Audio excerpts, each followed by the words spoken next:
Sometimes life blindsides you. You might lose someone very close. And in the search for answers, you are pulled further toward the greatest mystery of all, the reality of a life after this. This was a unique and difficult episode. A few days before recording, John's dog, loyal companion, and best friend of the last 9 years unexpectedly passed away. And out of that sadness, we wanted to honor him by exploring hopeful encounters with the miraculous and messages from beloved animals that pass away all too soon, who occasionally reach back with a furry high five and a bark from beyond the veil. This episode of Belief Hole is dedicated to the mascot of the show and a very much missed friend, Jake.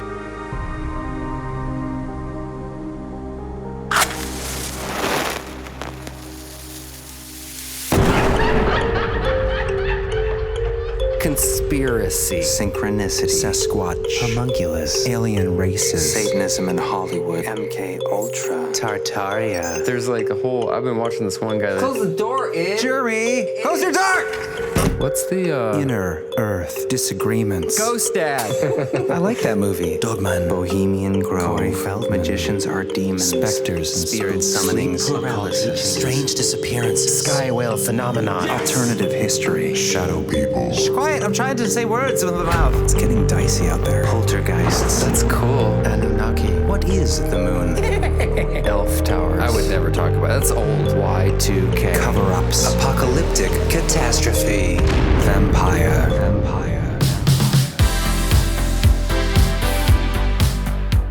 Well, hello, everybody. Hi. Hello. It's great to have you here. I'm Jeremy. I am John. I'm Chris.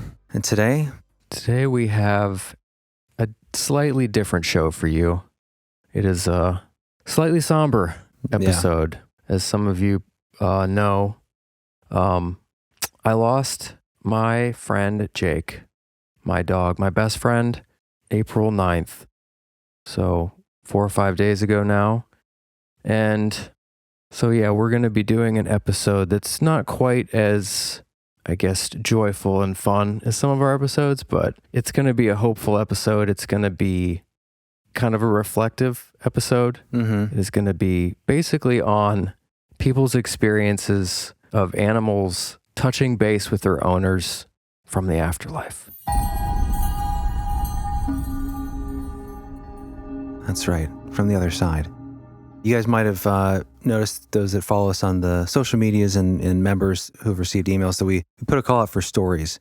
Anyone that may have experienced something like this, encountering a lost, loved, four-legged friend. Four-legged, the best of friends. Yeah, purest of souls that have crossed over before them that may have come back and given sign.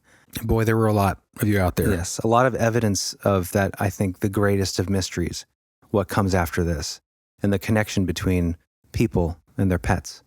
So that's what this episode is about. We've had some great stories. Go ahead, John. You know, we've done stories on near-death experiences. It's kind of my forte. I really do love that topic, and it's very profound and meaningful, but this is definitely a slightly different angle. But there's a lot of overlap. So it's interesting to, you know, I was not expecting this to happen, to have to deal with it this way, but obviously Very unexpected. our pets don't live with us nearly as long as our friends and family. So just for a quick kind of what happened, just so people know. So he started showing some symptoms, I guess, like 2 weeks before he died. So I had taken him to several places, the vet, emergency room the first time, then a couple other vets, and none of them really were able to diagnose exactly what was wrong with him. And so, you know, I thought it was definitely something, it might be something deeper, but I did not know how sick he was. So the last night, I had woken up in the middle of the night and I knew he was dying. And so I had to take him to the vet, the ER emergency room. And they think that he had like a tumor on his spleen. Mm-hmm. And so he bled out like through his stomach. And you'd been taking him, what, for like 4 or 5 days before that, just on and off, trying to figure it out? 4 or 5 different times over like a 2-week period. Yeah. And so none of them, they all thought it was different things. They thought it could have been an injury, you know, like with his back, like because it happened once when he was running. basically just kept having this symptom of his stomach would like swell and just, when something's really wrong with your pet. And, the worst of dealing with this stuff is thinking about all the things you missed. And, unfortunately the last day, he started having these symptoms again. And, I just wish I would have spent more time with him at the end. I didn't know what to do for him. And I kind of told him that, like, we got to wait to go back to the vet again. I didn't think he obviously was going to die that night, but You still took him that night, though. yeah, when I woke up in the middle of the night, because I knew something was wrong. Just sensed it. Night of the eclipse, too. Yeah, it was the night. The next morning, like early in the morning. Crazy. It was tough because I had taken him in, and they had brought him into another room, and they came and, told me, like, basically, this is pretty serious. Like, we could either attempt this really expensive surgery, but chances are, like, this is a pretty end of the road situation. It's most likely not going to work. And he died before I could even come in and say goodbye, and because we were going to have to put him down. So that part sucks. It sucks. The worst part about it is the dying process. And anyways, we're getting all the bad stuff out of the way at the beginning, because obviously that's part of the whole process. I'm sure a lot of people that have had pets that have had to deal with this, a lot of people do have regrets about the way it ended, and it can haunt people for a long time. And not everyone may understand this. If you haven't had a pet that's really close to you, you may not quite fully understand what it's like to lose them. But I think everyone knows how deeply, especially dogs, I mean cats too, but the unconditional love you feel from your animals is unlike the love you get from human beings. It's pure. There's a reason that dog is God backwards, because it's like that just unconditional love that you really don't feel from human beings. It's hard as a human being. Human beings are messy, complicated. Yeah, they're very simple, loving. It doesn't matter how, like, if you get mad at them, something happens where they just always are there for you. Yeah. And so that can be extremely hard for people when they lose that, and especially people that don't have other family or. Yeah. I mean, how long did you had Jake for? Is it how many years? 8 or 9 years? I think he had turned 9 in March. Yeah. So speaking of unique relationships, you guys spent every day together.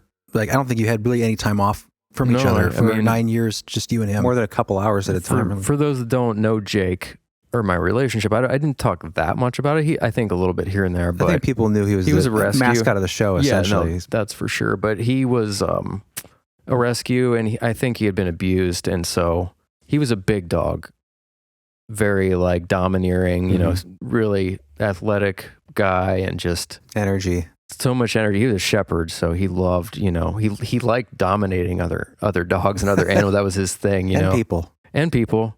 And so I had some traumatic experiences with him in Austin, as far as like with other dogs and even people. So when I got back to Ohio, he kind of became just a family dog. And I always felt really bad about that, because I know he did love playing with other dogs, and no one else could watch him except for family. So it was a lot. It was a lot to take care of him, and just he was like, it was me and him. Yeah, I had accepted like that. You guys were roommates, best friends for almost a decade. And he hated when I left. It didn't matter how long we were together. He hated, because I wouldn't leave for very long. It was a short period of time, like no more than an hour or two. Because you knew how he felt. Yeah, I could feel him. You feel your pet. There's that telepathic bond, and so the fact that he doesn't have to be there anymore, and live that very closed off lifestyle. I know he didn't like that. So, death is a strange thing, and it does really make you I think the really positive aspect of death, when it does happen, it really makes you reevaluate what's important in your life. And it can be an opportunity to break out of old patterns and thought habits and things that are not really helpful to you or your future. And if there's a silver lining to any of that, it really does make you just appreciate life so much more and what you have, and to make sure you're on your own path, so that when you cross over, you don't have a ton of regrets, because in my opinion, we all go on, and I really do strongly believe that, and so do our pets, and that's what the episode is about. So that's right. It's going to be a hopeful, positive episode that we all will meet again, And we have some wonderful stories to help prove that. That's right. So let's touch some of that mystery now, if you guys are ready. Little glimpses from the other side, brought to us by our furry messengers. And by the way, we did send out requests, like I mentioned, from you guys. And seriously, thank you all so much for the ridiculous support. Thank you. Yeah, thank you for all of the sweet, kind messages. It really, really has been very helpful to me. So even if I didn't respond to you, know that I read almost everything and it was overwhelming. So thank you very much. And I will say that the stories we received, I haven't been able to read all of them yet because the amount of stories that have come in from this request has been crazy and amazing. And we kind of took them as they came in, the really good stories. I grabbed them and put them in the notes.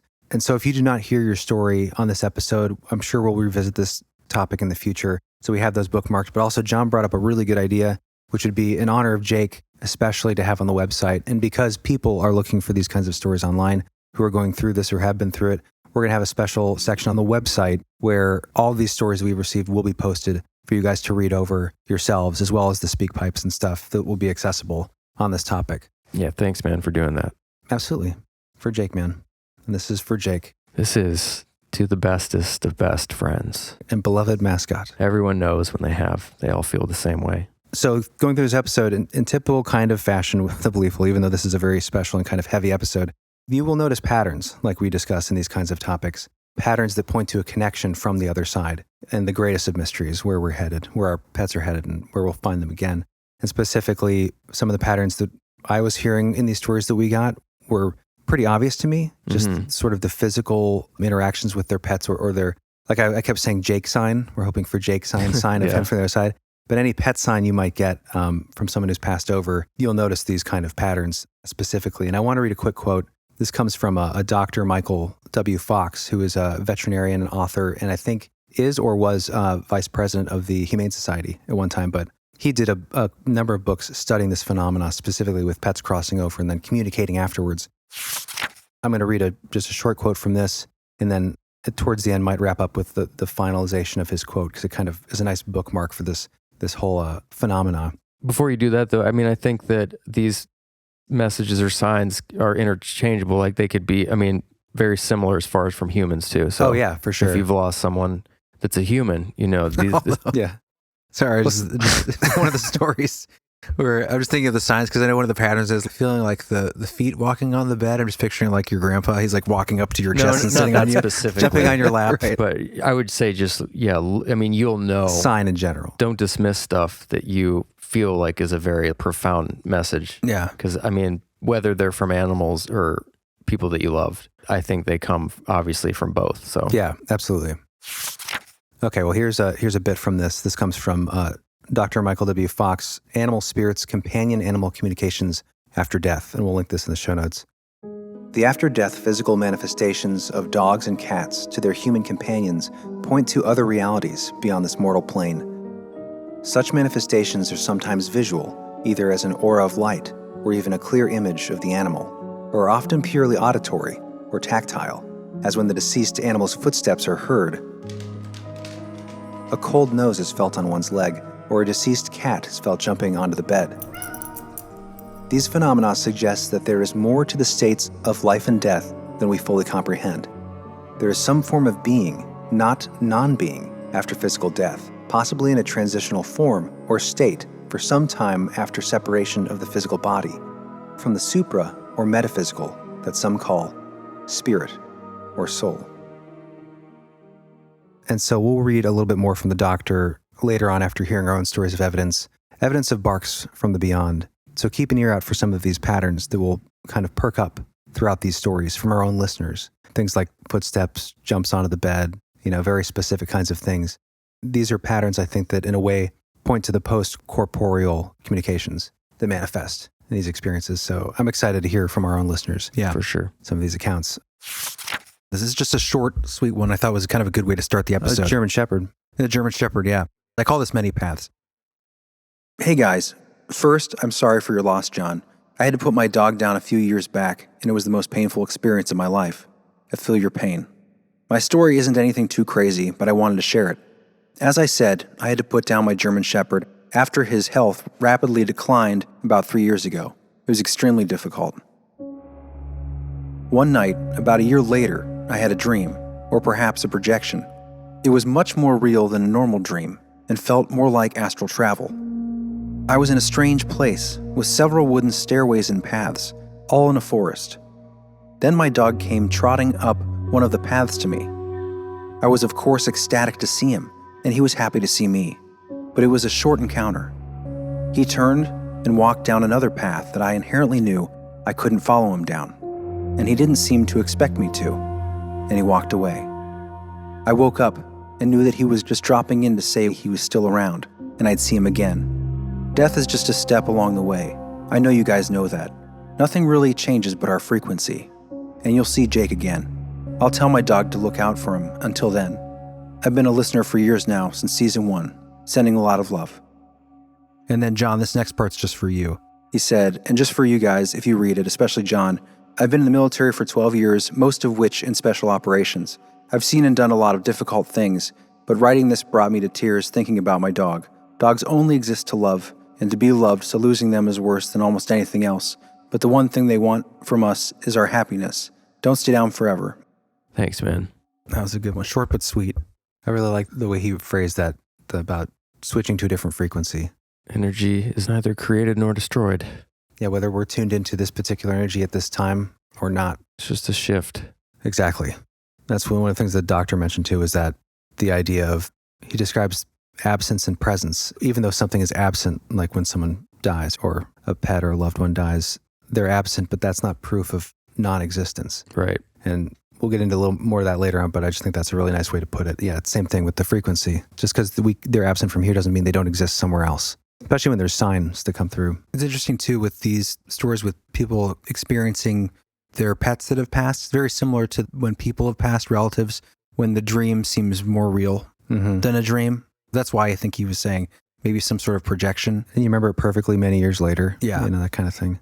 Yeah, it's similar to the NDE. Yeah. It's just, dreams generally go away fairly quickly. But yeah, the near-death experience and some of these almost like astral plane visits just remain like crystal clear. Yeah. Yeah. Like evidence that they are something real from somewhere. Yeah, it's definitely a common thread. Well, there's a short speak pipe we can do here if we want to mix it up and have an audio clip. Sure, yeah. This one comes from Amber. This is one of the first ones we received after our request. This is called Footsteps from the Other Side. Hi, my name is Amber.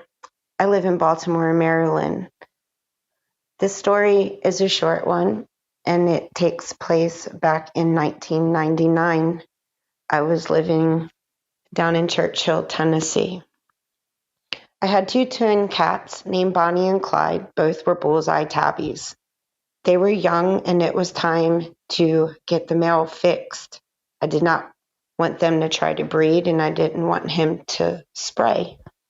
So I decided 5 days before Christmas to line up Clyde's surgery to get fixed. I got him ready. I took him up there on the date. I had followed all the instructions the day before, taking away food and water, etc. Well, I called to check on my cat, and they gave me some very bad news and said that he woke up initially from the surgery, but when she went back, he had passed on. I was very, very devastated. I buried him in his Christmas stocking. For the next little while, I could feel him walking up my bed at night like he used to when he wanted to cuddle. I could literally feel each individual step. So I just thought I would share this story with you all and send my condolences regarding your beloved friend. Thank you, Amber. Thanks, Amber. Yeah, that's definitely common in a lot of these stories, is the bed. Yeah. And walking across. And unfortunately, I haven't had anything like that with Jake, but he also did not spend a lot of time on my bed, but it would still be cool. But yeah, that's definitely the last couple of days. All I've been doing is listening to books and stuff about this topic. So I've heard that countless times, especially with cats, where they jump on the bed and purr in the ear. That would definitely be a pretty profound sign. Yeah. You're woken up by a cat jumping on your chest, like very, very real, specific, visceral kind of experiences, whether it's, each individual footstep you can feel or hear. These are some of the patterns that people are experiencing.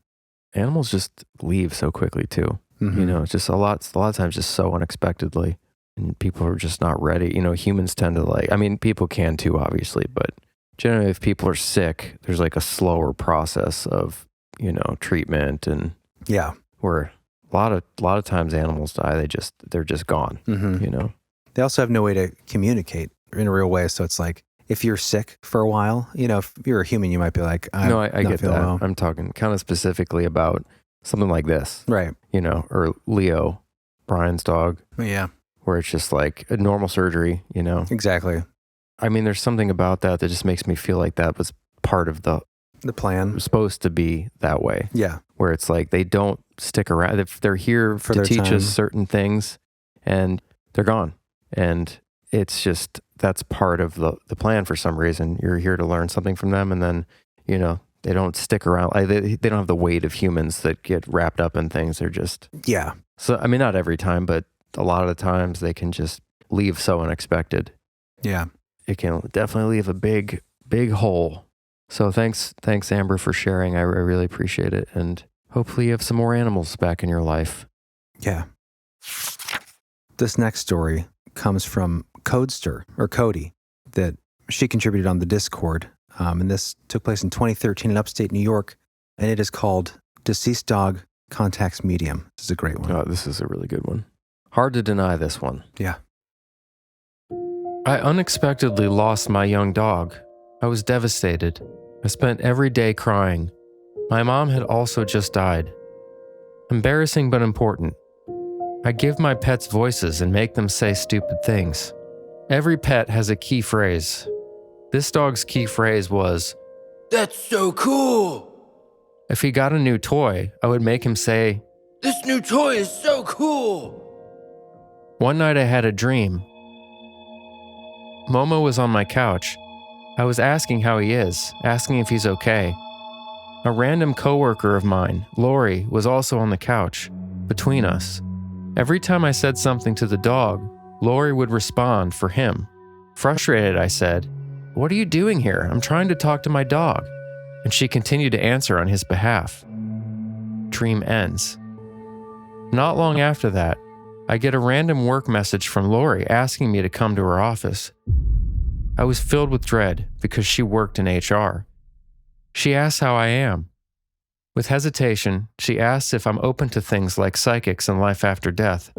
I say, well, yes, I ponder those things. She was relieved and asked if she has permission to relay a message. Says she's a medium, but doesn't want this gift and doesn't want to mix work into it. But she keeps receiving a message for me from someone who has passed. I say, sure. She said, "It's not your mom. It's a really short young male." The message was, "Thank you for the life you gave me. Please stop crying. Everything is so cool here." I immediately knew it was my dog. She went on to say he was very thankful for the life he'd had, and that because he knew love, it made going to the afterlife very easy. I'd adopted him from a very abusive situation. She explained that when a tormented soul tries to go to the afterlife, negative feelings can really hold them back. But if they feel love and peace at the time of their passing, they basically go to heaven instantly. She said because I showed him love, it changed the trajectory of his soul's journey. It was really touching and left us both in tears. Wow. Yeah, that's a good one. Terrific story. Pretty incredible. The fact that she was dreaming about this random HR person talking for her dog in a dream, and then later finds out that, she has these abilities. I mean, there's just, there's no way to, that's something beyond the physical for sure. Yeah. Yeah. And the key phrase, "That's so cool." Right. She gave her dog, and then somehow the HR, everything's cool here. HR medium knew. Yeah. That's one thing I've learned from all these stories that I've been listening to. It's like animals do not hold on to, any anger or anything the way they ended. They just don't have that ability to hold on to grudges, or don't ever feel guilty about that kind of stuff. Yeah. Because they don't hold on to it. That's good to hear. I like what she said too about how the dog had a life that was where he felt love and peace. you know, as he died and saved it basically from a traumatic, negative experience in the passing. It just reminded me of you and Jake, like Yeah, for the sure. life that you gave Jake as a rescue, you know, so much dedication and love. Just he knew he was loved. Oh, for sure. Yeah. Every day. Yeah. Every day, all day. Well, we have another one here. This comes from Joey, who actually is nearby, Canton, Ohio. This took place in 2017. I think may still be ongoing, some of experiences. But it's interesting. Keep an ear out for the connection to a story you guys might know. Oh, yeah. Previously submitted from Joey, which I didn't realize until after I talked to him from receiving this story. One of my favorite stories, actually, that we've had submitted. That this story connects to. So let's hear this story, and then we'll follow up with that. This is called Shadow of the Cat, Reincarnated Elix. I had a cat growing up named Elix. We picked her out of a litter for my 8th birthday. She was the runt, and I felt drawn to her for that reason. She was my best friend and helped me through a lot of dark and traumatic times. I also suffer from chronic illness. Anytime I was feeling particularly bad, she would always come to me and comfort me by laying on my chest. She was an indoor-outdoor cat and would always come home when I needed her, like she could sense it even from far away. I wouldn't say we ever spoke directly in a telepathic way, but I felt indescribably linked to her.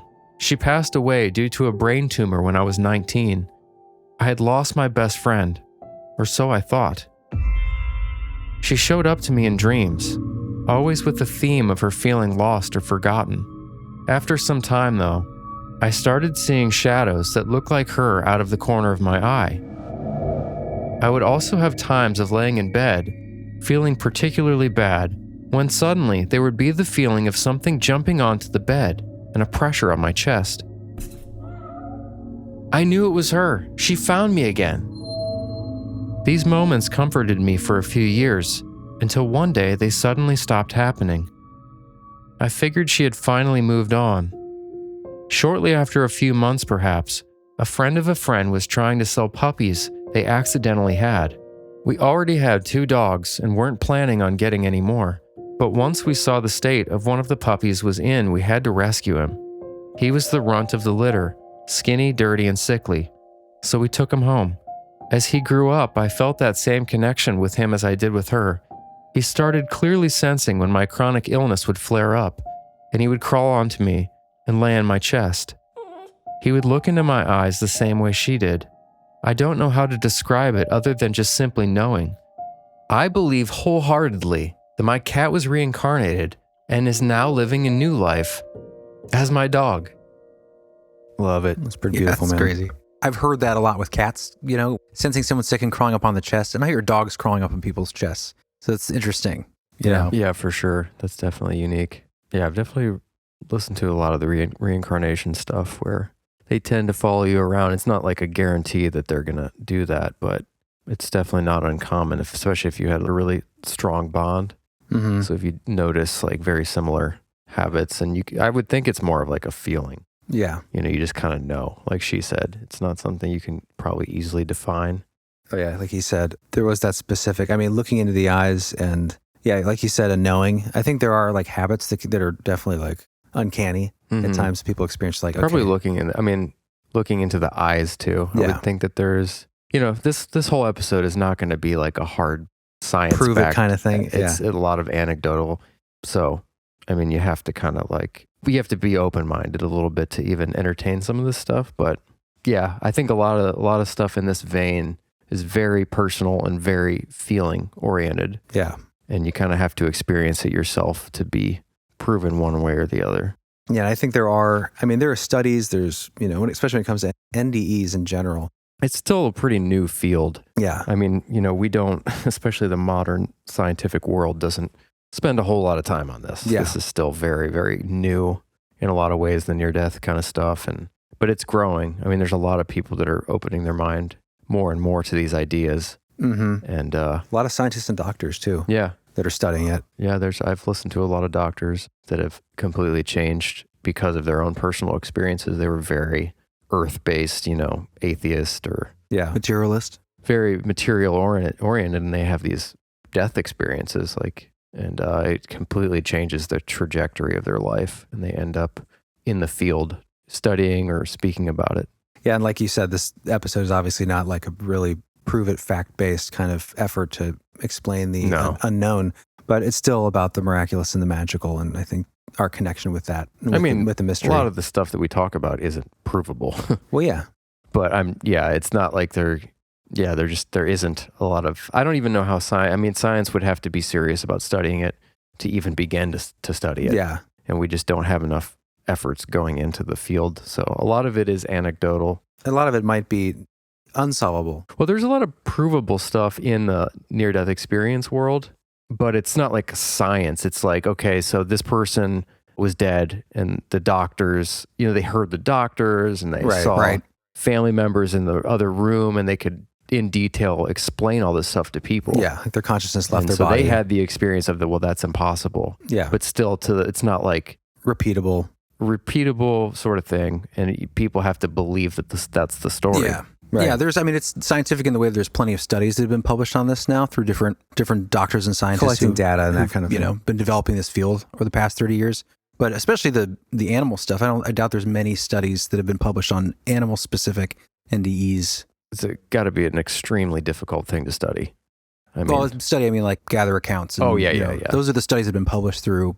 Look, we've done a couple episodes on that with Stevenson and Atwater. Those doctors, those scientists that have published papers. But as far as, studies, obviously, unless you're going to get machinery strapped up to someone who's about to die and do that sort of thing. Most of the studies are bring them back. Yeah. Like flatliners. Yeah. But maybe someday when we evolve as a species, we will dedicate more time to that stuff. But we're still pretty material based right now. Yeah. Unfortunately. But I'm hoping that changes. We're on the pioneering edge. That's right. I think people are hungry for the mystery. This world has definitely gotten pretty dark. We need some new renaissance. Yeah.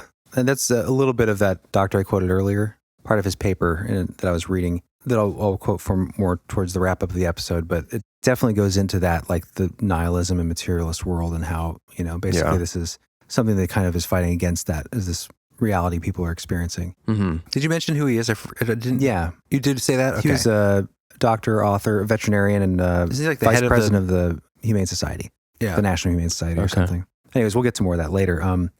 Back to another story. This story, interestingly enough, I didn't realize until I put it in here and reaching out, trying to keep my brain straight about everyone who's writing stuff in. This is actually also from Cody, who we heard from earlier.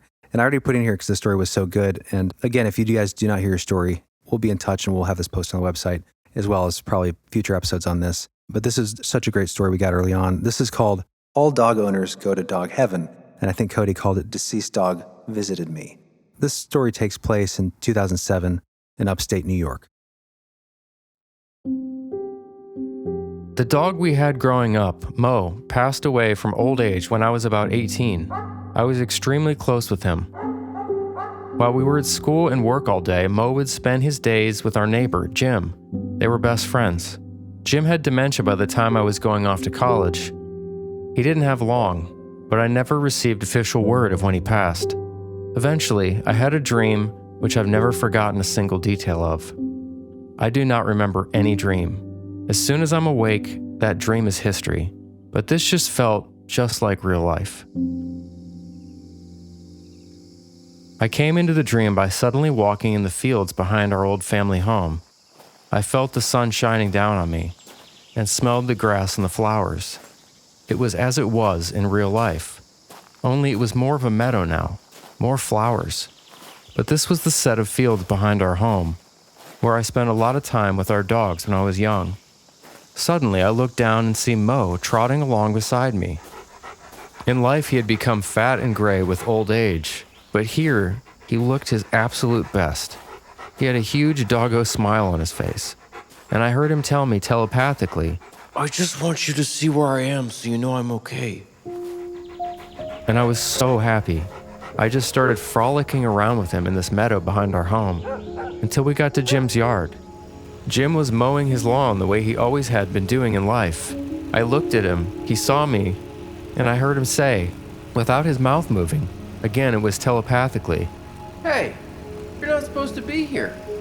His exclamation wasn't stern, it was friendly, but surprised. And right then, I was suddenly on a bike, and swoosh. I was flying 1,000,000 miles an hour into the sky. I instantly got past the atmosphere, and thunk slammed into my body and woke up. It didn't hurt or anything, but it was all incredibly fast. I've never forgotten a single second of that dream. I believe the dog and Jim really are in heaven just hanging out in the yard together, and that I was paid a very special visit.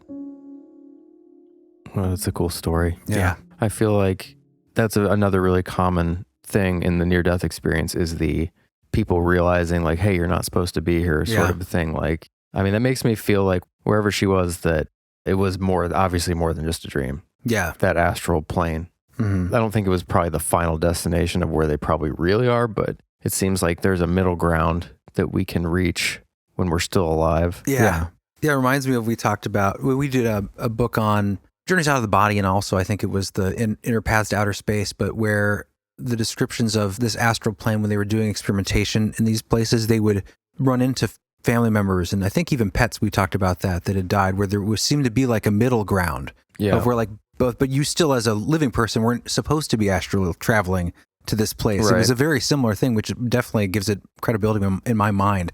This Maybe is a real thing. Farther than you're supposed to. Maybe. It reminded me so much of, like, she says, our family home with the meadow in the back. It just reminded me of our folks' home, and with the neighbor there seems so relatable to your experience. And if you're on Discord and you saw this post when it first came in, Shayna actually had a really good response to this that got me really choked up. You guys should check that out. But she has one quote in here specifically from C.S. Lewis, the Christian author and philosopher or theologian, and an author of Lion, Witch, and the Wardrobe, Narnia, but describing specifically what you guys are talking about here, this kind of astral, heavenly kind of in-between space. And she says, C.S. Lewis speaks of this same sort of thing in his sci-fi short story, Afterlife Exploration, called The Great Divorce. Oh, yeah. A world beyond the one we know, and before the one to come. Not a purgatory, but a supernatural space where things become their full selves. Weird. That is such an exact description of what she was describing with the dog looking young and healthy. Yeah, it's such a common thread you hear too. I mean, a lot of these stories that we'll get to, seeing your dog after they've gone either in a dream or in the hallway when you're half awake thinking, and then passing and realize. But like when you think back on, I saw him, obviously he's gone, but I just saw him in the hallway and he was, quote, miraculous, like in his best health and body and mind, like everything preserved at your peak. Yeah, seems to be the space where we exist after this. Yeah, which makes sense. Did you want to share your dream, Chris? Oh, sure. Yeah, I was not expecting to have a dream of Jake, but my mom had one, and we came home last night, and the night before we recorded this, and went to bed like normal, and I woke up, and it was one of those dreams. I always wonder about these sorts of dreams where you fall asleep and you wake up in your dream in the position you fell asleep in. And where it feels very real, like it doesn't feel like a dream. But I woke up in the dream because I kept smelling as I was sleeping dog breath. Right in my face. Jake's dog breath. Felt the breath of it. Definitely had strong dog breath. It was Jake dog breath. And I kept smelling this. And eventually I woke up. I thought I was awake. I woke up in the dream and I couldn't see anything in front of me, but I could smell the breath and feel the breath. And it was Jake's breath. And so I reached out my hand and I started feeling, and then I felt the fur. I felt that kind of silk that he had, that silky sheen fur that was kind of like once you started to wrap your fingers in it, kind of coarse.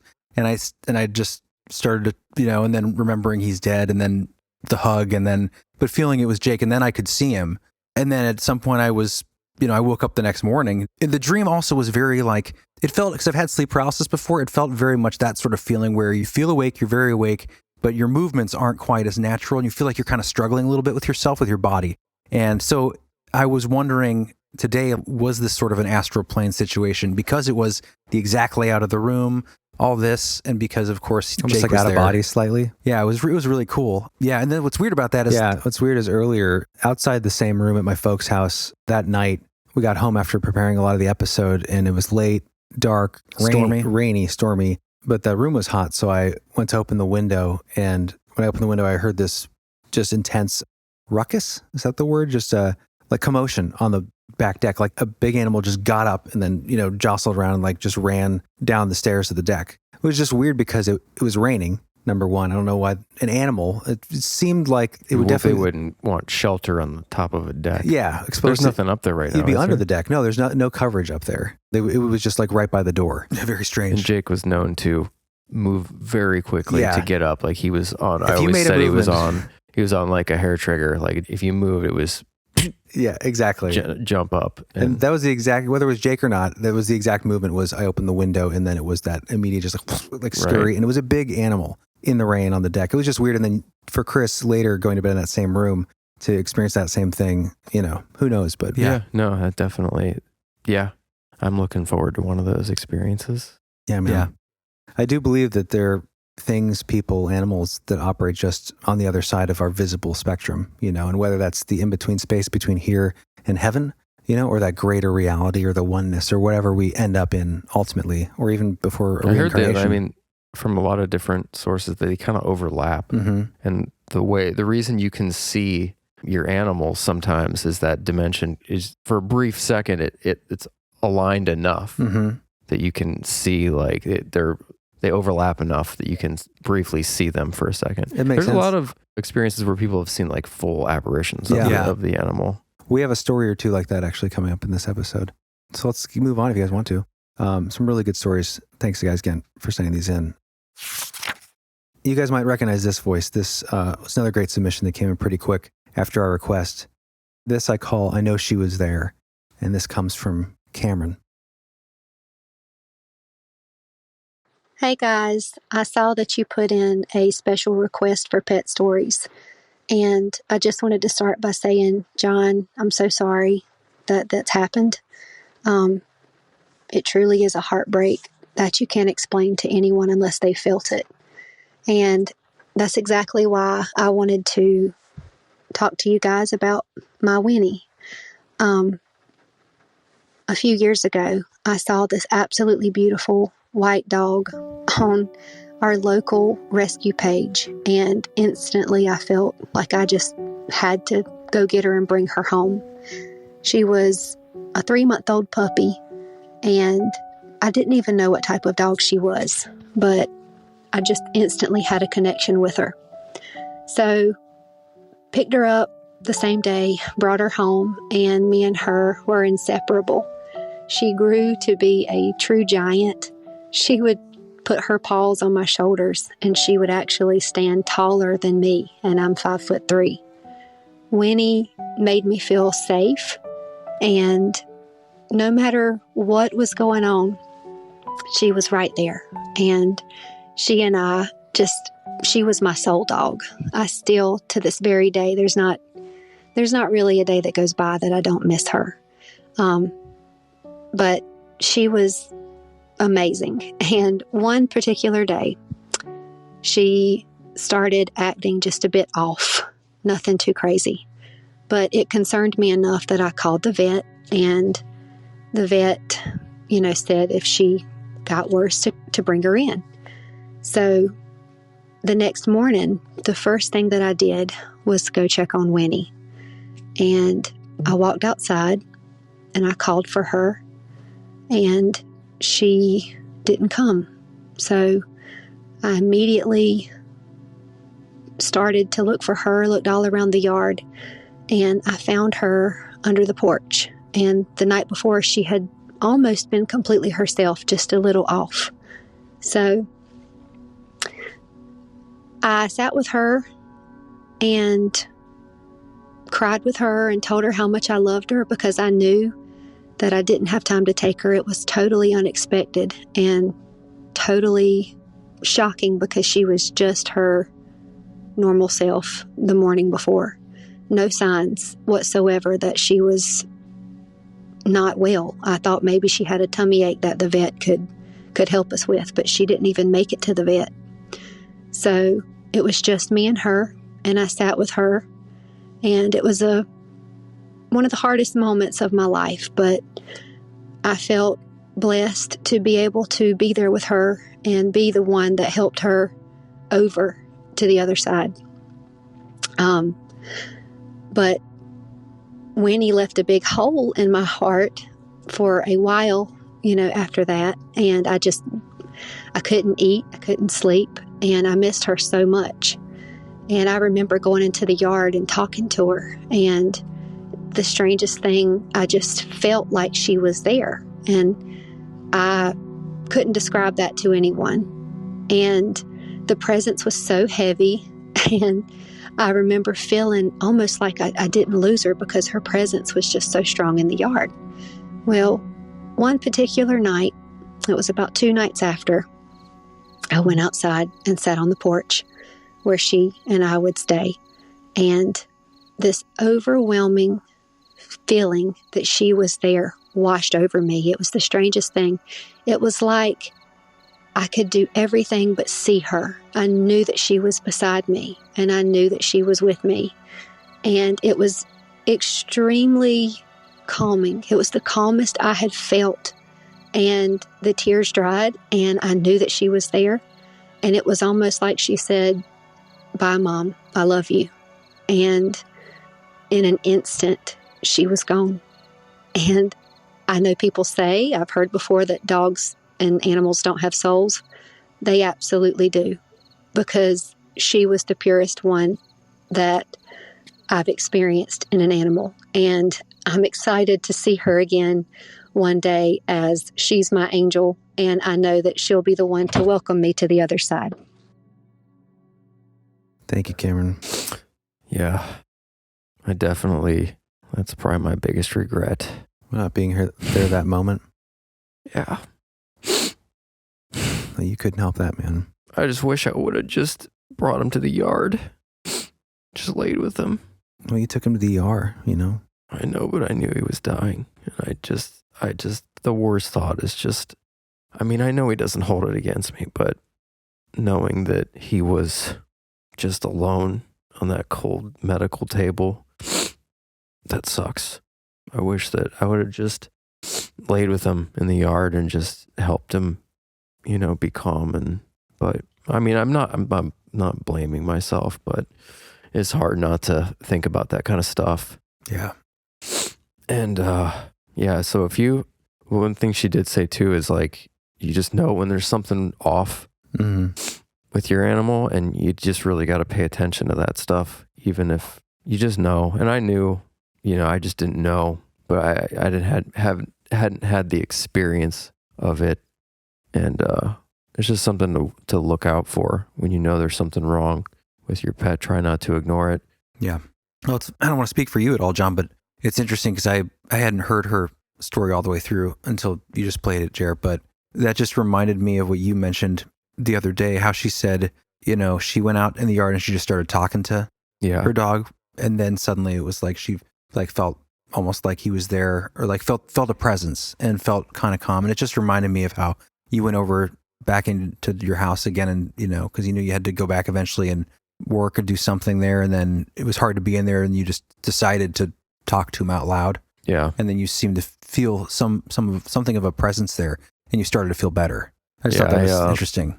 I mean, the first couple times I went back in the house, it was awful. It was like, just this cold, dead. It did not feel like my house at all because he wasn't there. But yeah, I knew I would have to face that and kind of deal with it. And I went over there yesterday and, talked to him for a long time and apologized and kind of cleaned a little bit and wrote a eulogy. And yeah, just the energy completely changed. I just felt like he was there again. I mean, it wasn't like an overwhelming presence like she felt there, but it definitely felt like he was there, as far as it was just this peace. Connection, yeah. And just, I still can't sleep there, but I definitely feel like I can be there again and like work, because I need to, obviously my studio's in there. So yeah, no, it's better. And I can relate a lot to your last comment too about, when he's going to be there. Mm-hmm. Yeah. When it's your time. And I feel the same way. Be looking forward to that day. Hopefully not too soon, but yeah. We need you here a little while. Yeah. Thanks so much, Cameron. That was a great story. Do you want to do another one before we take a break? Yeah, let's do one more. Okay. All right. And actually, maybe we could do these two back to back, because it kind of is an interesting corroboration for this next one. This is called Dogs Can See the Dead. And this is from Tammy. Hello, Brothers of the Whole. My name is Tammy. You can use my name for this recording. John, I'm so sorry for your loss. I can't even imagine. My dog Norman is going to be 12 this year, and I know we don't have that many years left. And a sudden loss would be just beyond heartbreaking, so I'm very sorry.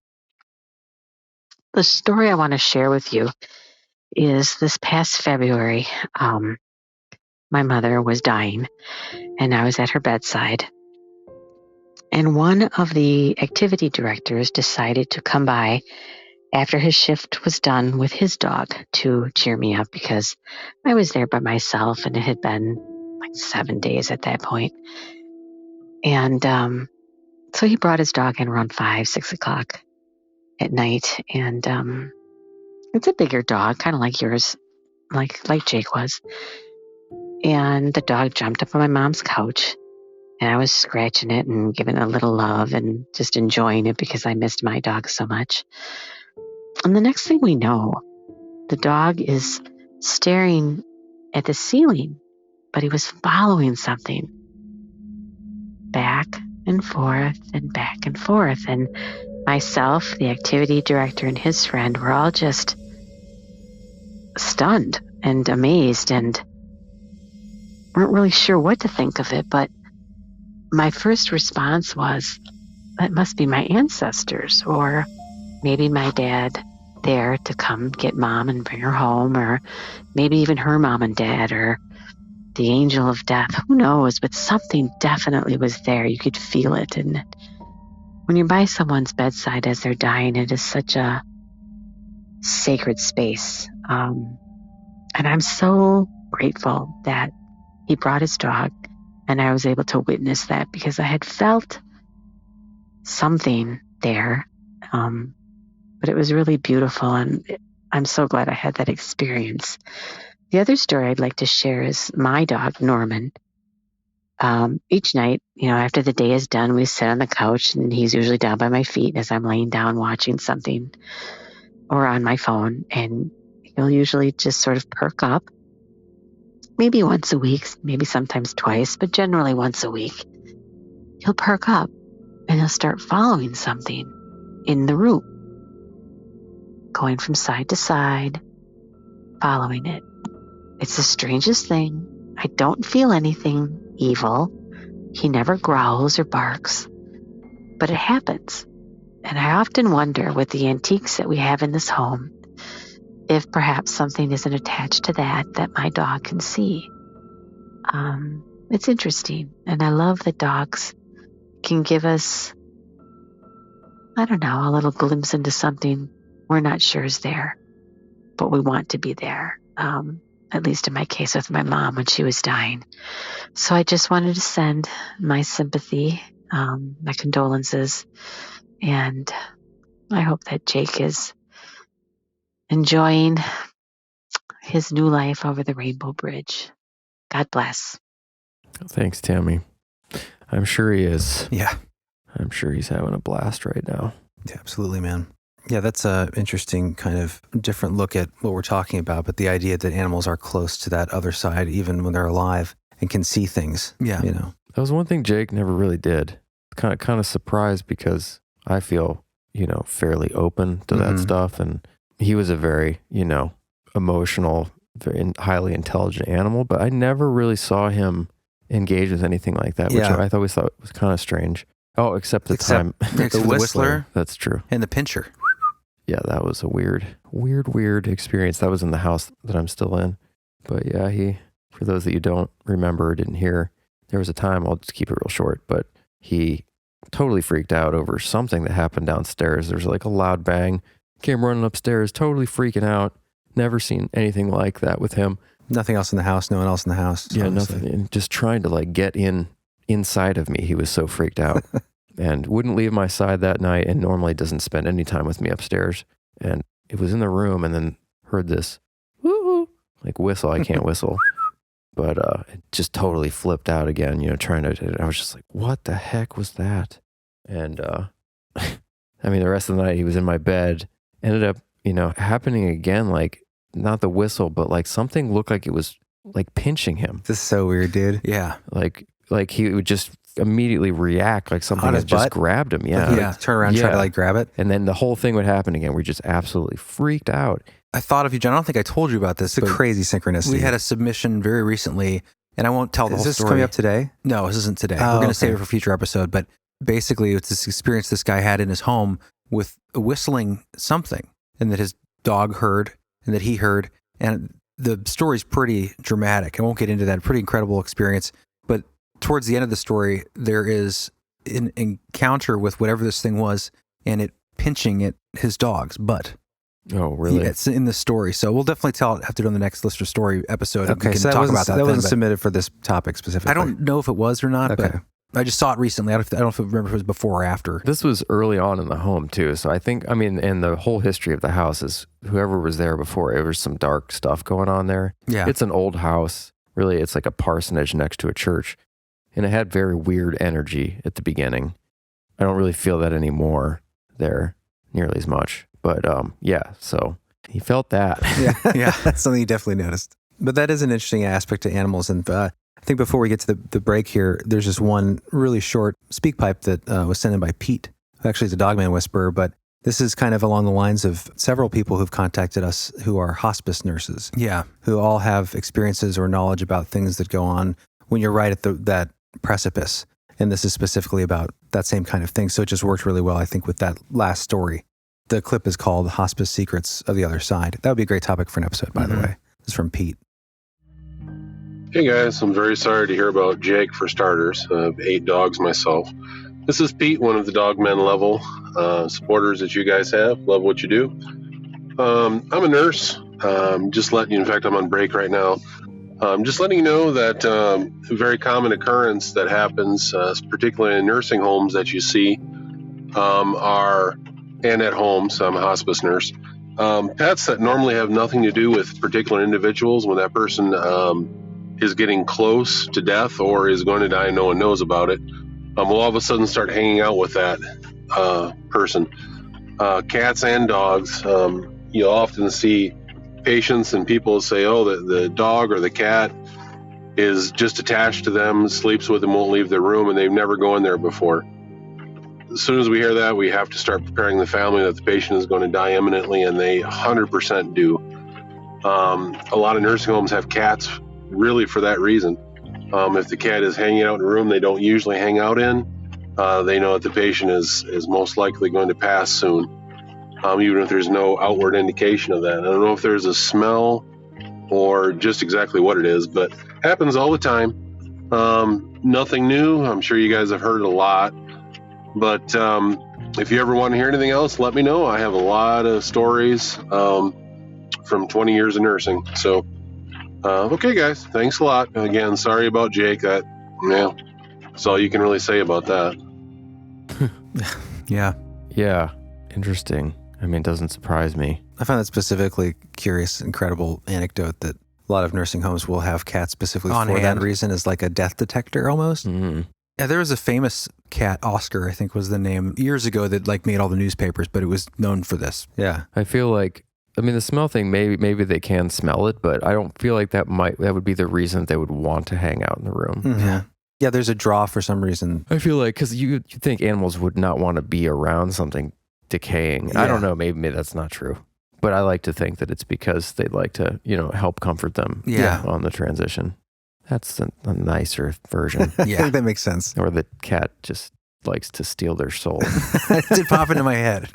Isn't that from They do have a reputation for that. Is that a thing? Oh, that's like an old folklore. Yeah. But that's usually babies. Babies and cats, keep them out of the room, they said. Ireland? Was that Irish superstition? Maybe. I don't recall. Anyway, thank you for that. Yeah, definitely. If you got any more good stories, feel free to send them in. Yeah, for sure, Pete. And along those lines of hospice nurses, at the end of the episode, I think one of the most profound and affecting speak pipes that we got is from Amanda, the hospice nurse. So that's coming up too. That was pretty emotional. But I hope you guys are digging this episode. You say he had 8 dogs? 8 dogs. Crazy. Yeah. I wonder what it's like to lose dogs, like when you have a lot more. Mm-hmm. Is it as hard or? I think it probably just depends. I know that other animals obviously feel the loss too. Yeah. But you are together with, even if you have a family and a pet, especially hard for you and Jake because it was like you two together. Yeah. Just like brothers to the end. And I think if you have people that share that connection, it's probably a little easier than what you've had to deal with versus just you and him. Yeah, I mean, if you have like a family or something, other people around you in your home, I really do feel like I lost my home too. Yeah. Yeah. Because I don't have anyone else there. It's the only other living life force in your house since you've lived there. Yeah. But yeah, I mean, I feel like when I do get a dog again, I almost certainly will get two. Mm-hmm. I'm not going to get another. I'm not going to let another dog go through like being alone anymore. It's funny. I was talking to our friend Brian about, when he lost Leo, and he's like, I keep thinking like, should we add another, cause now he's got a kid and his wonderful lady, Dina.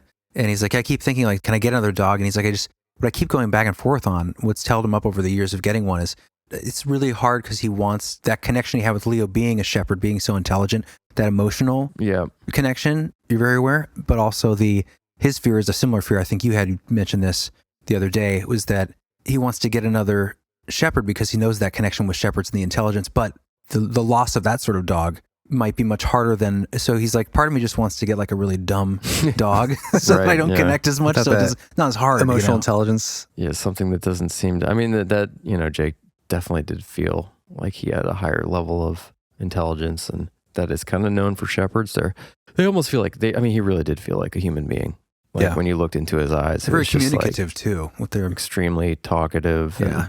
Not to put any other dogs down. That's not the point of what we're saying. But yeah, I have that feeling too. Like I do want another shepherd because they're so loyal and just, loyal, protective. Connected.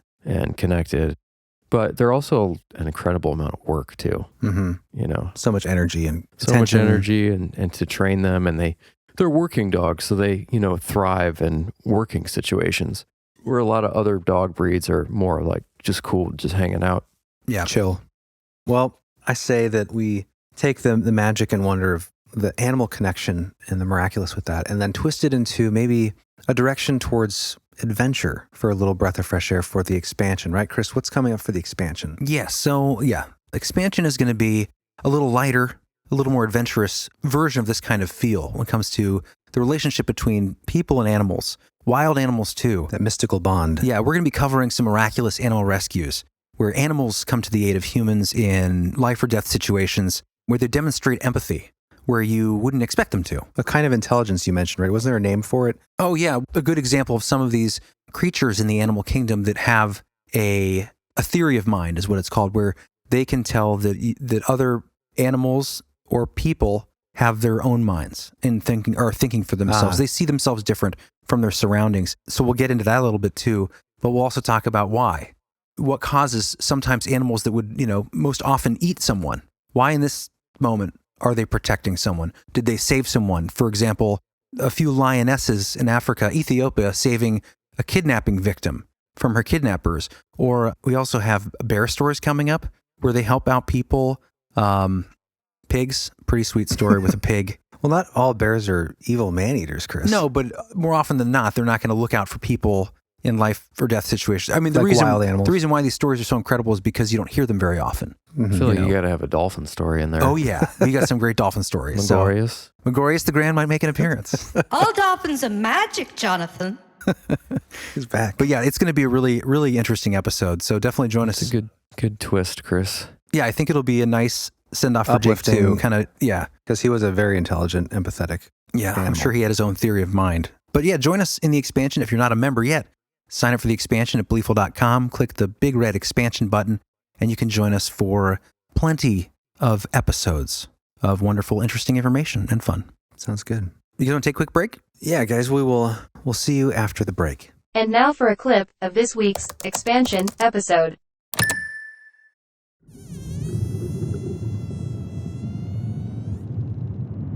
When the roughly 47-foot-long, 50,000-pound humpback approached marine biologist Nan Hauser, who was swimming near the whale, she assumed that he would swim around her. Instead, the massive whale started to push her around. He nudged her with his rostrum or snout and tried to lift her out of the water onto his head, belly, and back. He pushed her and pulled her with his huge pectoral fin, and even tried to tuck her under it. In all of her 28 years of swimming with whales, Hauser had never experienced a whale handling her the way this humpback was. As the whale continued to graze and grope her, Hauser grew increasingly worried about her safety. She knew that if the whale bumped her too hard, he could easily break her bones or cause internal injuries.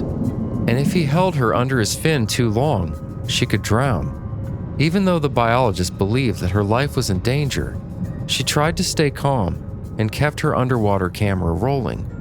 About 10 of the longest minutes of her life, she was finally able to disengage from the whale and swim toward the safety of her research vessel. Other than some scrapes from the barnacles on the whale's body, Hauser was physically okay, but mentally, she was utterly perplexed by the whale's behavior. When Hauser had just about reached the boat, she looked back and saw a second humpback tail, whacking what appeared to be yet another whale, a third whale. Just as this third whale started swimming toward her, she suddenly saw something that confirmed her life had really been in danger. What she thought was a third whale was actually a 15-foot-long tiger shark. The humpback hadn't been attacking her. He had been protecting her from the shark. And while her humpback hero was trying to keep her away from the shark, the second humpback had been doing his part by tail slapping it. Once she was back on her research vessel, Hauser and others on board reviewed the footage of the encounter and confirmed that the humpbacks appeared to be trying to protect her from the shark. Hauser is president of the Cook Islands-based Center for Cetacean Research and Conservation in the South Pacific, and she has nearly 3 decades of experience researching.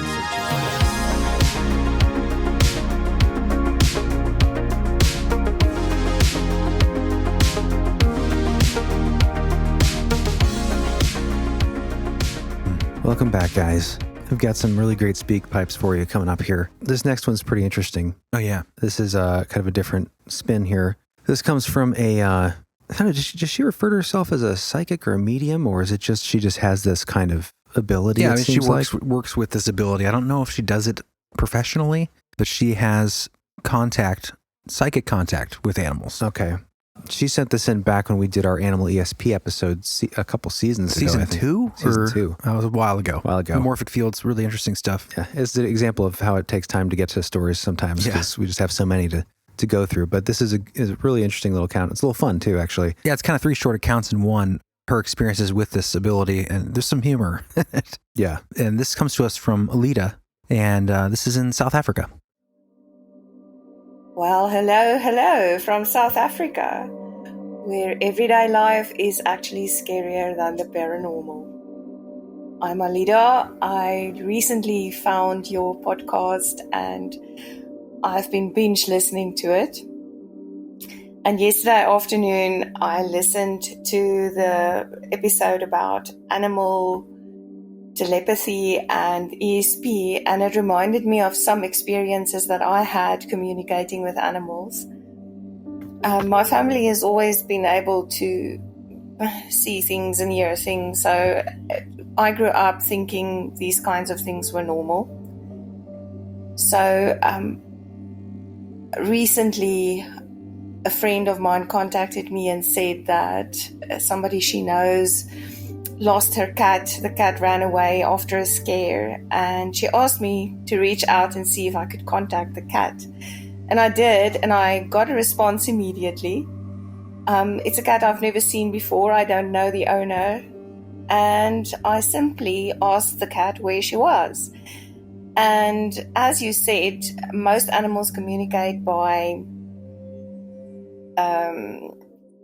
putting images into your head. So this little cat, she wasn't fully grown yet, but not a kitten anymore, but she put an image into my head of her cowering under a rose bush.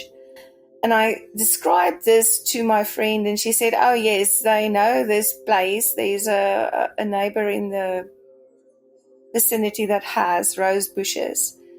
And then I asked the cat whether she knew the road home or the way home, and she said yes, she does, but she's scared.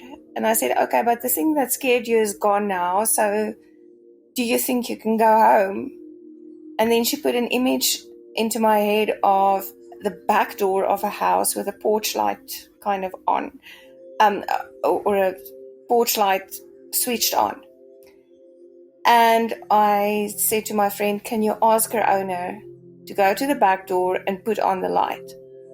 And she did, and less than half an hour later, the cat came strolling in. So that was one experience.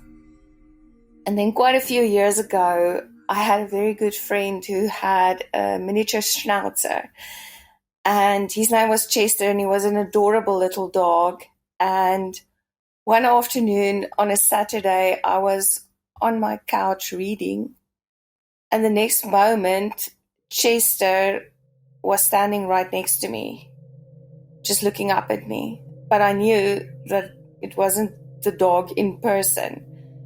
And I looked at him and I said to him, are you passing over? You can't be here. You have to go where you need to go. And he disappeared immediately.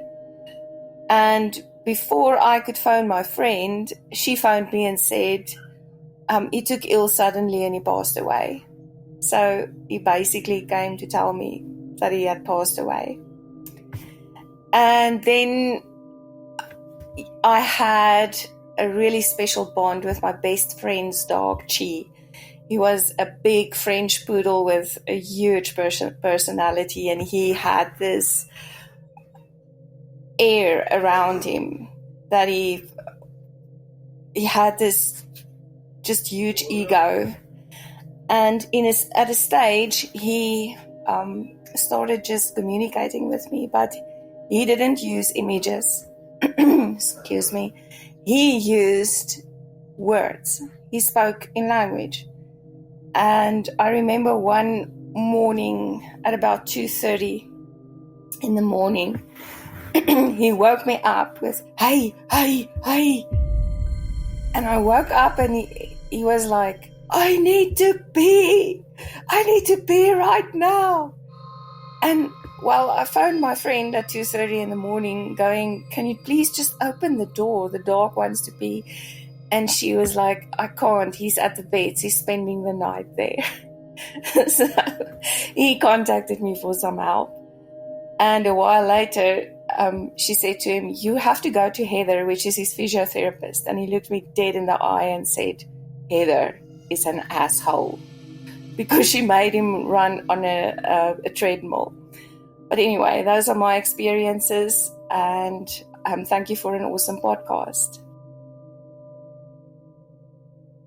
Oh, thank you. That was great. Yeah. Great, Alida. I think Chris suggested we just tell that story. Heather is an asshole. So she is psychic? Yeah. She has some ability to communicate with... Is it like her profession, or is it just... I don't know. It doesn't seem like it's her profession. It sounded like she was doing... People would reach out to her through a friend, and then she would do favors. She might charge. She didn't mention that. To me, it just sounded like she had this ability, her family had these abilities, just to see things from time to time, and maybe... Her friends just knew that, so there was communication. But I didn't necessarily pick up that it was like a business. No, she didn't mention anything like that. Didn't seem like it. Very interesting. It's interesting that the French poodle who had to pee, that said Heather was an asshole, that was the only animal that, as she said, we've talked about in that other episode, in the Morphic Fields episode, that animals tend to use images in people's minds. But that one dog, for some reason, that French poodle, would use English language for some reason. Interesting. Yeah, this is interesting. Yeah, thank you for sharing that. It was a nice... I've heard like kind of a mix of like language, but if they don't know the word. Yeah. Mm-hmm. I mean, it's obviously, I don't think they're necessarily using not actually speaking in English, but putting the ideas of the words in your mind probably. Yeah. Yeah, a dog might understand in their mind the word pee, because they probably hear that. You want to go pee? You want to go potty? He's potty, yeah. Versus like porch light. A cat might not know that word, so it would be a picture. But interesting idea. Some of this reminds me of the telepathic communication we did, the animal telepathic. Yeah, that's what she was writing in actually after listening to that. Yeah. Animal ESP. I like the story about the dog that just appeared. Oh yeah, just like as he was crossing over. Yeah. What was interesting about that, just popped into my head, maybe neither here nor there, but I remember discussing on an episode a while back, especially back before television, things like that, there was something about the amount of people seeing spirits of crisis apparitions of people who are dying or just died, people experiencing that while reading. It was like a noted phenomenon. While reading a book, then seeing someone who died on their way passing over. It was just weird because she was reading in that moment. Oh, really? Yeah. It Interesting popped into my head. It seems like that would be the perfect state of mind. You're like in a trance almost. Right. Yeah. It's like a waking hypnagogic state. Good point. Yeah. And now we're so like on our phones, which are so distracting. Yeah, because you're creating the reality when you're reading in your mind. Right. So you're still aware, present, It's but you're almost also like a meditation. Yeah, it's a passive kind of, but not in not a TV way where you're Not just, a brainwash. absorbing constant, lights and noise and Definitely, this experience has made me just like turn off the phone. Yeah. It's like I just want my mind clear, and definitely a time to like just reevaluate. Okay, what am I really putting in my brain right now? Yeah. Just so much mindless. I don't pay attention to negative stuff, but there's just a lot of filler, that we tend to put in our brains. It makes you want to reevaluate. Okay, like what really is like a way to use my life in a better way? Yeah. So I don't have a ton of, it's just a reevaluate. Really, death really is like a clarifier. A gift in that way. It really makes you focus on what's important. Yeah. Well, on that note, are you ready for 2 more extremely heavy speak pipes? Yeah, these are pretty very emotional good. ones. Yeah, very good, very personal. But get the tissues. This next one comes from Quintin Sheldon, and this I call Murder of Crows. So I had a dog. He was a pit bull rescue. His name was Dozer. Greatest dog I've ever had in my life. Best dog in the world. But everybody in the world thinks that they have the best dog in the world, and everybody's right. But regardless, I had this dog. He was a big old pit bull mastiff mix, and his head was so big, we called him Fathead. And he loved to run because we lived out in the country. His boy just loved to run. He would go rides with me in the pickup truck, and he would run so hard to get to the truck. He would break toenails on my bridge to get there and stuff. Like, he had the best life. And one day he decided to take a walk, and it was hunting season, and somebody took it upon themselves to shoot my dog because he just happened to be in front of their blind, which wasn't even off of my property, I should add. But afterwards, I knew I couldn't do anything about it. If I walked back there, I would have been shot too, or I would have shot him. So I just stayed home and cried and cried and cried. But that's not the point of the story. The point of the story is not long afterwards, I came home and I got super intoxicated, we'll put it that way, so I could finally sleep. And in my dream, I remember looking down. We would take walks on the creek together, and in my dream, I looked down and I saw his paw prints in the sand where we were taking a hike down the creek. And when I looked up from his paw prints in the sand, there was this murder of crows and a tree branch. And when I made eye contact with them, they flew away and morphed back together in the sky as my dog Dozer. And then they turned back into birds and flew away. And it just hit me so hard in my heart that I knew he was in a better place. So I just had to share that with you. I know the pain of losing a pet. It's like losing a family member. So my heart goes out to you sincerely. I will keep you all in my prayers. And just know he's in a better place now, and he still loves you and watches you from above. Thanks, man. Thanks, Quintin. Yeah, dude, that sucks. What a Who shoots a dog? man, that sucks, dude. But yeah, I totally agree with you. Oh, and birds, man. Yeah. Mitch, your thing that happened. Oh, yeah. Did you Recently. mention that? I think this is really interesting. What? When you were driving? Oh, yeah. I mean, there's been a lot of stories that I've heard that it's birds and feathers is like a big symbol that they leave. And I was driving today, and when I was listening to one of those stories, I just heard it several times, and especially like cardinals, I think. And as I was driving down this back road, there was just like bird after bird just like swooping right in front of my car. There's probably like 10 to 15, like just in a row, one after the other. And it felt, it's one of those things that's just not overwhelming, but it was like cool. It was like, it felt kind of special. Yeah. Sounds like it would be something trying to get your attention. Well, yeah, birds are messengers. At least they are said to be. Especially from the beyond, because that's kind of the symbolism of flight and metamorphosis. It was weird. I told John this the other day, but I forget this had come up right after Jake died about birds. And it was weird because like the day before I had been listening to just a random old Art Bell interview. And Rest in peace, by the way. He dies tomorrow. Oh, is it tomorrow? Mm-hmm. Art Bell died? Saturday, April 13th. Oh, wow. Anyway, but I was listening to a story about, it was just randomly about how, someone had called in about something to do with their wife that had died, and this bluebird kept appearing, and it was the same colors as her favorite dress.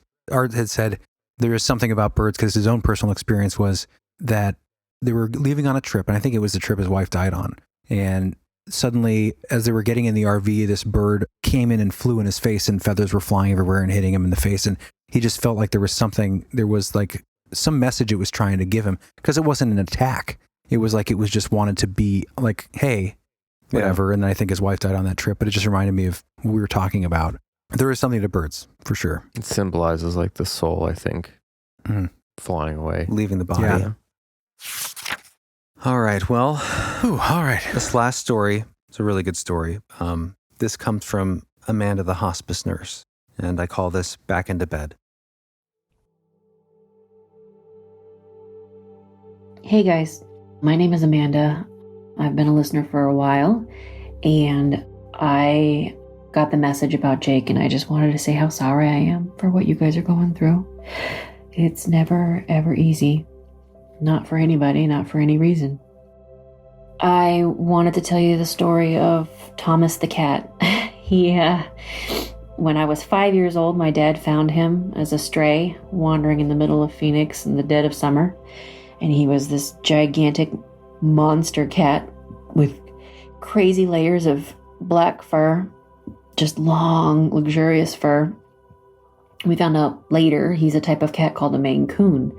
And Tom was over 20 pounds. He was a big monster cat. I'm not kidding. He was a big cat. And he was smart. And he was loving. And he just got better with age. We had Tom for 20 years. And he did a lot of really funny little things to demonstrate his intelligence. Just a lot. He was just the best cat. But one of the things that he used to do was just part of his daily routine was he would greet everybody in the morning.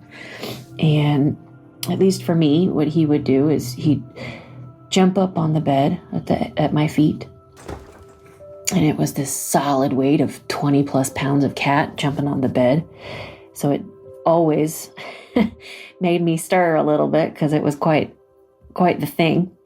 And he'd slowly, methodically crawl up the side of the bed and sort of gracelessly position himself on my chest. And the feeling of him flat on my chest to chest like that with all that weight was so comforting. It was so nice. And with his little claws, he'd knead my chest and he would purr like a jet engine. And sometimes he'd rub my face, and that was just the thing that he did. It was his way of saying good morning and I love you. Well, after 20 years, he was diabetic and partially blind, and he had arthritis, and life just got progressively harder for him. And I was away in the military at the time, and my mom called, and she told me that he hadn't eaten for a few days and he wasn't getting up, and she wanted to know what I thought we should do. And she talked to all of us kids about it, and we all were in agreement that because we did love him so much, we didn't want him to stay in pain. So they took him to the doctor, and it was really peaceful. And it was really sad. It's hard to let go of somebody who's been in your life for 20 years like that, but what could you do? It wasn't any kind of life that he had. And, life went on. 2 days later, I'm asleep in bed, and I feel that jolt. I'm out of it, and I feel that jolt. My cat just jumped on the bed. And I didn't think about it, And I feel his footsteps, one at a time, real methodical, and then just ever so slowly crawl his way right onto my chest and sort of ooze with all 20 pounds of him and all that weight and all that heaviness. That sensation of him laying there on my chest, and then just like always, he started to knead my chest and he started to purr. And just like always, it was like home. And it was, I love you. Hi. And I woke up and I wondered where he was, and then I remembered. A, I don't have a cat. And B, he died 2 days ago. Tom's gone. But that was real. The sensation of him on my chest was as real as anything else. And I knew how lucky I was to have experienced that, and I knew he was telling me that he was okay. So John, just know wherever Jake is, he's okay, and he loves you, and he's just waiting. Thanks, guys, for all you do. Thank you, Amanda. Well, she's a story. It's a good way to end it. Yeah. Oh, man. Well, that was a heavy episode. Heavy episode. We don't do anything like that very often, so for the people that stuck around, I'm sure you can relate to this. A special episode for a special dog, for Jake. And if for some reason you're a new listener, if you found this episode, you might like our other stuff that isn't nearly as heavy, but it still deals with paranormal stuff and is much lighter in nature. Yeah. But we also hope that for the people that can relate to this, that have gone through this, it was cathartic in a way. Absolutely. A way to remember your pets and cherish the ones you have. And give hope too, I think. Oh, for sure. Yeah, I have no doubt that I will see him again and that he can see me now. Yeah. I really deeply believe that. And I think we all go on. So yeah, this one's for you, Jake. Absolutely, buddy. You'll always be our dog man, Jake. Yeah. Would say I'll miss you forever, but I don't think you'll have to. I'll have to. I think that we're still connected and we always will be. Amen, brother. And for the final thing, Robin Sue-Hoo. Oh, yeah. You have a special stinger that I made for you. And why do we do these, John? What was your impetus for this? Did you have a... Well, I think she said something about she was having a rough time, and she really liked Shay's, I think. Oh, stinger? She was, so she liked Shay's, and it's kind of in the same vein. It's a little bit more almost like a love song, but not like specifically like I love you. Just emotive. A little bit more emotive, and works with this. Apparently Sue has a very big personality and has been kicked off of social media platforms, but she's not afraid to speak her mouth. Speak her mouth? Speak. Mouth speak. Speak her mind to the mouth? Yeah, she's not afraid to speak her mind, speak her truth. So there's some of that in there. And Sue, so I hope you enjoy this. And this one's for you, Sue. Robin. Sorry, I keep saying Sue. Robin Sue-Hoo. Robin Sue-Hoo. That's Sue. It's kind of, I think, a nickname. Maybe she's on Discord. Yeah. Mm-hmm. Robin Sue-Hoo has a ghost in her bedroom. She's a grandma of 4 and saw a spook in her closet door. She knits and she crochets and she's lived in 8 different states. She doesn't mince words on social media, so it's gone the way of the dodo bird. Robin Sue-Hoo, there's a ghost in your bedroom. I'm sure he's just there to tell you he cares. Robin Sue-Hoo, I am glad that you're being you. And today is the day that your song is being made. Robin Sue-Hoo has a mouth that will speak the truth, even when she is faced getting kicked off of platforms like the Book of Face.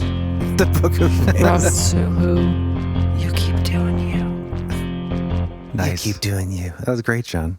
Very sweet. Yeah. So was that a scary ghost in her room or more of like a friendly ghost? I think it was. We hope it's friendly. She said that I think the last email she sent was more of like just a nuisance than anything. Just super like scary. a roommate she can't do anything about kind of thing. Yeah, I think so. That's good. So yeah. Well, thanks, Robin Suhu, for being a listener and for being you. Yes. And we hope you don't get kicked off our social media. We won't kick you off. As long as you don't go too crazy. As long as you don't go. No death threats, please. Just be somewhat respectful and nice to people. Oh, I'm sure she is. Yeah, we all know social media can be very one-wayed. Oh, actually, this is probably a good time to say this. I did feel bad because I think she was one of the people that commented and said there was an issue with the Facebook post we made about Jake because I think someone had a fake account that was spamming people's comments. So then other people were getting innocently marked as spam by the Facebook bot, not by us. By the way, we did not set that up. So someone was like, well, you can get me anyway. Well, someone also commented that Facebook right now is because they're trying AI spam control and stuff. A lot of people across all pages are getting marked spam that aren't. So I think because we had one person that had kind of spammed that post, everyone who had responded to that at the same time or something also got marked. So yeah, I don't know how many people got marked, but it was a lot. Let us know if you're getting. I don't know that if there's sort of anything we problem. can do. It's just kind of with that post that happened. But so. it was interesting because Robin Suhu had commented. I think it was her on that said like, I'm already on thin ice with Facebook, so I decided not to try to post that again. That's funny. She tried to leave a comment. So, but thank you guys for your comments. Yeah, everybody that reached out with such amazing support and kind words, and everyone whose stories that you guys sent in. If we didn't get to them, hopefully we'll get to them in the future. And again, I'm going to put them on the website, so they'll all be up there. We'll link in the show notes to that stuff. And yeah, again, you guys are the best community I think that any podcast could dream to have. Just the heartfelt messages and genuine connection, I think, even with the group themselves. So you guys are awesome. All right, guys. Thanks for sticking with us. And have a good rest of your day. We'll see some of you in the expansion for Dolphin Fun Time. All right, guys. Take care. Bye. Speak, bud.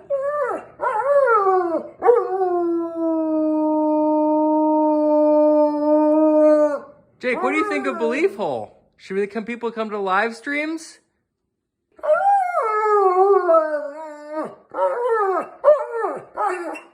Good boy. Good boy.